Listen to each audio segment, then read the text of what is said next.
Hello, my name is Albert de Blasio. I'm a superintendent for Country Classics for the last 5 years.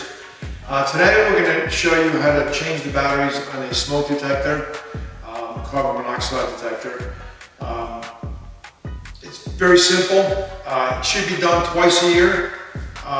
Anytime you set the clocks ahead or back, you should change the batteries, at least check them.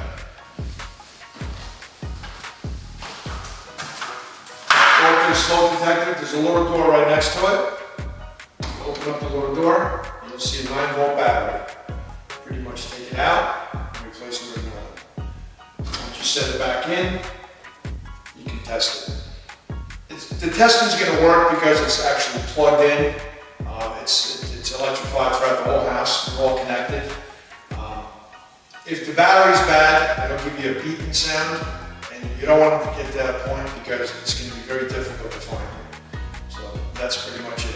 That concludes the changing batteries of the smoke detector.